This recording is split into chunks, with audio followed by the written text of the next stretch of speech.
एक व्यक्ति काफी दिनों से चिंतित चल रहा था, जिसके कारण वह काफी चिड़चिड़ा तथा तनाव में रहने लगा था। वह इस बात से परेशान था कि घर के सारे खर्चे उसे ही उठाने पड़ते हैं। पूरे परिवार की जिम्मेदारी उसी के ऊपर है। किसी न किसी रिश्तेदार का उसके यहाँ आना जाना लगा ही रहता है। इन्हीं बातों को सोच सोच कर वह काफी परेशान रहता था। बच्चों को अक्सर डांट देता था। अपनी पत्नी से भी ज्यादातर उसका किसी न किसी बात पर झगड़ा चलता रहता था। एक दिन उसका बेटा उसके पास आया और बोला, पिताजी मेरा स्कूल का होमवर्क करा दीजिए। वह व्यक्ति पहले से ही तनाव में था, तो उसने बेटे को डांट कर भगा दिया।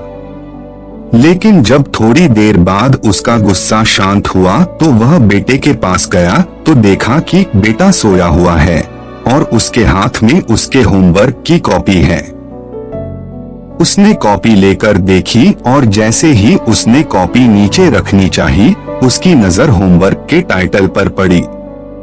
होमवर्क का टाइटल था, वे चीजें जो हमें शुरू में अच्छी नहीं लगती लेकिन बाद में वे अच्छी ही होती हैं। इस टाइटल पर बच्चे को एक पैराग्राफ लिखना था जो उसने लिख लिया था। उत्सुकतावश उसने बच्चे का लिखा पढ़ना शुरू किया।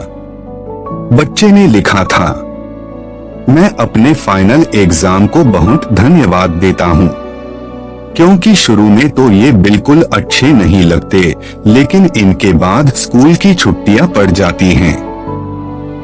मैं खराब स्वाद वाली कड़वी दवाइयों को बहुत धन्यवाद देता हूँ, क्योंकि शुरू में तो ये कड़वी लगती हैं, लेकिन ये मुझे बीमारी से ठीक करती हैं। मैं सुबह सुबह जगाने वाली उस अलार्म घड़ी को बहुत धन्यवाद देता हूँ, जो मुझे हर सुबह बताती है कि मैं जीवित हूँ। मैं ईश्वर को भी बहुत धन्यवाद देता हूँ, जिसने मुझे इतने अच्छे पिता दिए, क्योंकि उनकी डांट मुझे शुरू में तो बहुत बुरी लगती है, लेकिन वो मेरे लिए खिलौने लाते हैं, मुझे घुमाने ले जाते हैं और मुझे अच्छी अच्छी चीजें खिलाते हैं।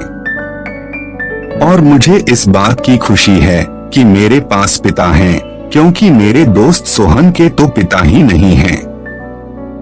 बच्चे का होमवर्क पढ़ने के बाद वह व्यक्ति जैसे अचानक नींद से जाग गया हो। उसकी सोच बदल सी गई। बच्चे की लिखी बातें उसके दिमाग में बार बार घूम रही थी, खासकर वह लास्ट वाली लाइन। उसकी नींद उड़ गई थी। फिर वह व्यक्ति थोड़ा शांत होकर बैठा और उसने अपनी परेशानियों के बारे में सोचना शुरू किया। मुझे घर के सारे खर्चे उठाने पड़ते हैं, इसका मतलब है कि मेरे पास घर है और ईश्वर की कृपा से मैं उन लोगों से बेहतर स्थिति में हूँ जिनके पास घर नहीं है।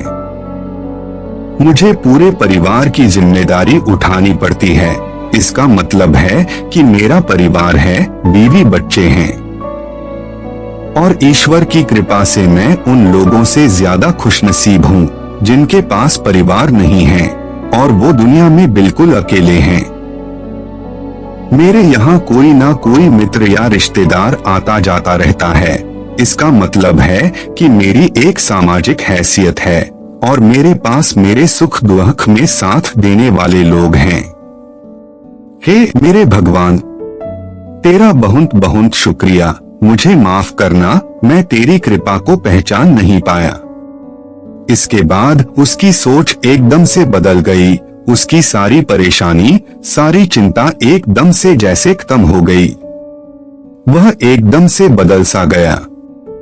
वह भागकर अपने बेटे के पास गया और सोते हुए बेटे को गोद में उठाकर उसके माथे को चूमने लगा और अपने बेटे को तथा ईश्वर को धन्यवाद देने लगा।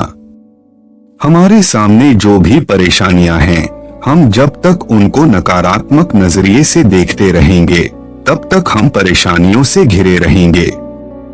लेकिन जैसे ही हम उन्हीं चीजों को, उन्हीं परिस्थितियों को सकारात्मक नजरिए से देखेंगे, हमारी सोच एकदम से बदल जाएगी। हमारी सारी चिंताएं, सारी परेशानियां, सारे तनाव एकदम से खत्म हो जाएंगे और हमें मुश्किलों से निकलने के नए नए रास्ते दिखाई देने लगेंगे।